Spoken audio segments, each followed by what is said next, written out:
بیٹا نشے کا عادی بن گیا، شراب پینے لگا، جوا کھیلنے لگا، نکما ہو گیا، شراب کے نشے میں قدم کو بہکانے لگا، اب ماں باپ پلاننگ بنا رہے ہیں کہ اس کی شادی کر دو۔ اس کا مطلب اس کو جو ہے شادی کرنے کے بعد میں کسی کی بیٹی کو لا کر اس کی زندگی کو تباہ کر دو، کسی کی بیٹی کی زندگی کو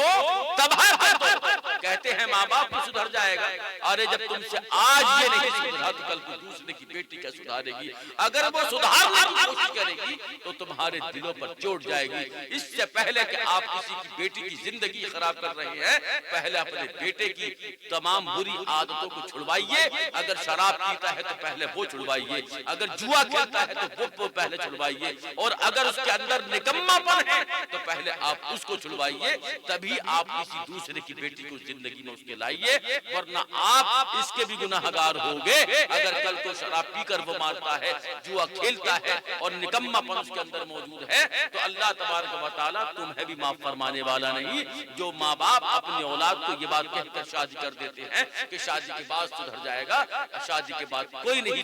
سدھرتا ہے، بلکہ اپنی بیوی پر ظلم و ستم ڈھایا جاتا ہے، اور وہ ایک اپنے اکیلے میں ہی شراب نوشی نہیں کرتا ہے، بلکہ جب اس کو کل اولاد ہو جاتی ہے تو اپنے اولاد کی خوشیاں پی جاتا ہے، بیوی کی خوشیاں پی جاتا ہے، ماں باپ کے ارمان پی جاتا ہے۔ اس لیے اگر آپ کا بیٹا ان تمام بری عادتوں میں پڑا ہوا ہے تو پہلے آپ ان کو سدھارنے کی کوشش کیجئے، اور اس کو جو ہے ان تمام چیزوں سے جب دور ہو جائے تب اس کی شادی کیجئے آپ، ورنہ آپ کو گناہگار اتنے اس قدر ہو جائیں گے کہ جب تک دوسرے کی بیٹی آپ کو معاف نہیں کرے گی، آپ اللہ کی بارگاہ میں بخشے نہیں جائیں گے۔ اس لیے اگر آپ کا بیٹا اپنی بیوی کے تمام حقوق کو ادا نہیں کر سکا تو وہ بھی جہنم میں جائے گا۔ اسی لیے میں عرض کرنا چاہتا ہوں، آپ کا بیٹا شرابی ہے، جواری ہے، نکما ہے، تو پہلے اس کو کمانا سکھائیں، شراب پیتا ہے تو وہ چھڑوائیں، جوا کھیلتا ہے تو وہ الگ کرائیں، اس کے بعد اس کی شادی کریں۔ جو ماں باپ اپنے دماغوں میں غلط فہمی لیے گھوم رہے ہیں، وہ دوسروں کی بیٹیوں کی زندگی کو تباہ کر رہے ہیں، برباد کر رہے ہیں، اور ایسی کتنی بیویاں ہیں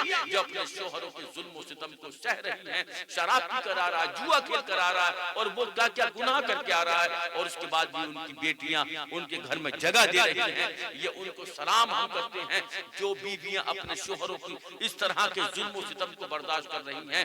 کہ اللہ تبارک و تعالیٰ کا خوف ان کے من میں ہے یا نکاح ٹوٹ نہ جائے اس کا ڈر ان کے من میں ہے، ورنہ ان ماں باپ نے اس کی زندگی میں آگ لگانے کی کوئی کمی نہیں چھوڑی جو اپنے بیٹے کی شادی نشے کے حالات میں کی ہے، جوا کھیلنے کے حالات میں کی ہے، نکما پن کو سکھایا ہے۔ یقیناً وہ ماں باپ بھی گناہگار ہوں گے اگر دوسرے کی بیٹی پر ظلم ڈھائے گا جنہوں نے اپنے بیٹے کو نشے کے حالات میں، جوے کے حالات میں شادی کی ہوگی۔ اللہ تبارک و تعالیٰ ایسے ماں باپ کو اور ایسے بیٹے کو دوسرے کی بیٹی کے حق میں کبھی معاف فرمانے والا نہیں ہے۔